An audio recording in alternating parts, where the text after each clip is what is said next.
ఇప్పుడు సాంబార్ పొడి చేస్తున్నానండి. ఈరోజు సాంబార్ పొడి కొద్దిగానే ఉంది, అయిపోయింది అనమాట. నేను ఇంట్లోనే చేసుకుంటాను. నేను ఎలా చేస్తానో మీతో షేర్ చేస్తున్నాను, వీడియో పెట్టినాను.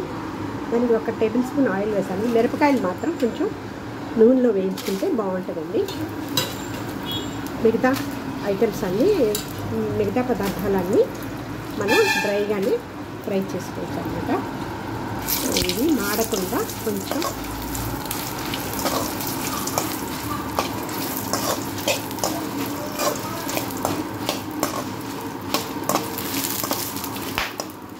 ఎగ్జాస్ట్ వేసాను, కొంచెం సౌండ్ వస్తుంది, సారీ ఫర్ ద డిస్టర్బెన్స్.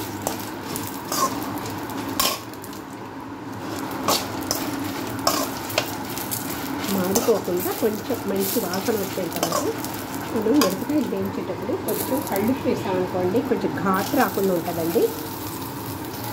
ఎటు మనం లైట్గా వేస్తే చిడిపోకుండా కూడా ఉంటుంది అనమాట మనకి పొడులు.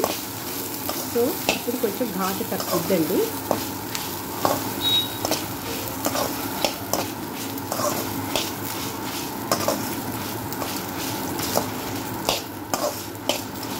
ఇది నా సొంత చిట్కా కాదు, కొంతమంది యూట్యూబర్స్ చెప్తుంటే విన్నాను అనమాట. నేను చిత్రా మురళి అని ఒక ఆమె చెప్పారనమాట. సో అది ఫాలో అవుతుంటాను, మంచిగానే పనిచేస్తుంది. మీరు కూడా ట్రై చేసి చూడండి ఇలాగ ఒకసారి, అప్పుడు మనకే అర్థమవుతుంది అనమాట. ఘాటు తగ్గుద్దని, ఖచ్చితంగా ఘాటు తగ్గిందనమాట కొంచెం. సో మిరపకాయలు ఫ్రై అయిపోయాయండి, తీసి ఒక ప్లేట్లోకి పెట్టుకుందాం. ఇప్పుడు కొంచెం కరివేపాకు అండి, ఒక గుప్పిడి కరివేపాకు వేసాను. మళ్ళీ ఎక్కువ వేసినా కానీ ఏమవుద్దో తెలుసా అండి, కలర్ చేంజ్ అయిపోద్ది అనమాట మనకి.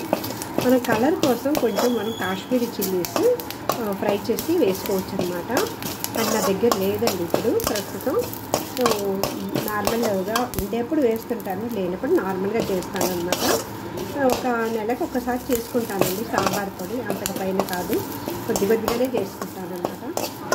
బయట నుంచి కొనవి ధనియాల పౌడరు, సాంబార్ పొడి ఇవన్నీ ఇంట్లోనే చేసుకుంటానండి. కొంచెం కష్టపడాలండి, అంతే కదా, ఏజ్ అవుతా ఉంది కానీ నేను ఇంట్లోనే చేసుకుంటానండి. కరివేపాకు మాడకుండా చూసుకోవాలండి, కొంచెం మాయిశ్చర్ అంతా పోయేంత, తడి లేకుండా మనం చేసుకుంటే మనకి నిల్వ ఉంటుందన్నమాట, పురుగు పట్టకుండా ఉంటుందండి. ఎందుకంటే ఇప్పుడు ఆల్రెడీ మనం అన్ని కబ్బోర్డ్లు వేయించుకున్నాం కదండి. సో దాని లోపల పడితే గాలి ఆడకుండా ఏ ఒక్క వస్తువు అయినా కానీ పాడైపోతుంది అన్నమాట, పురుగు పడుతుంది.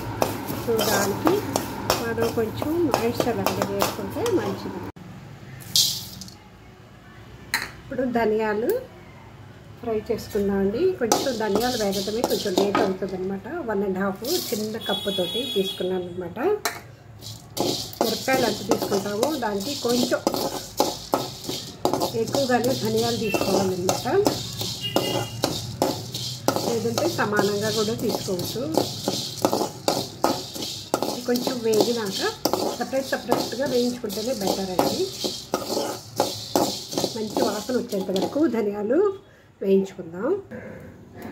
ధనియాలు ఫ్రై అయిపోయినాయండి, తీసేద్దాము.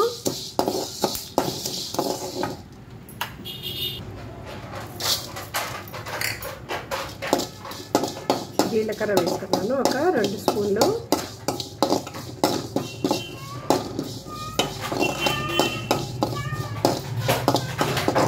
ధనియాలు వచ్చి ఒక 5-6 స్పూన్లు ఉంటుంది.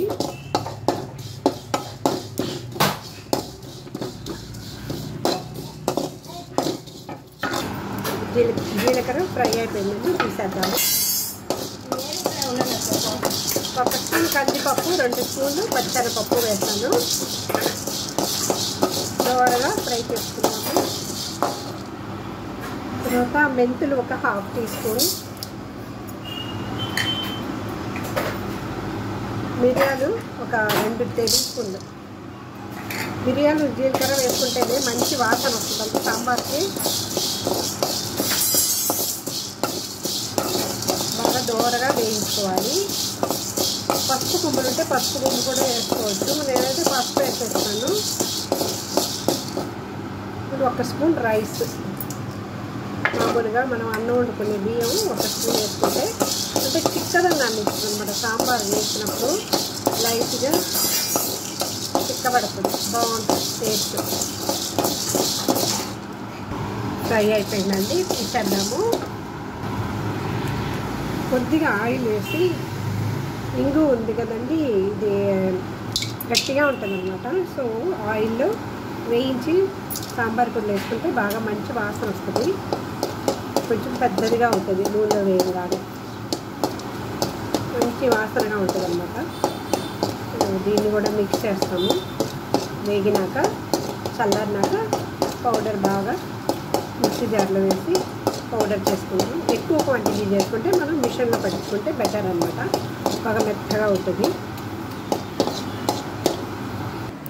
సో ఇంగువ కూడా ఫ్రై అయిపోయిందండి, వెయిట్ చేద్దాము. కూల్ అయిపోయినాక పౌడర్ చేసి చూపిస్తాను.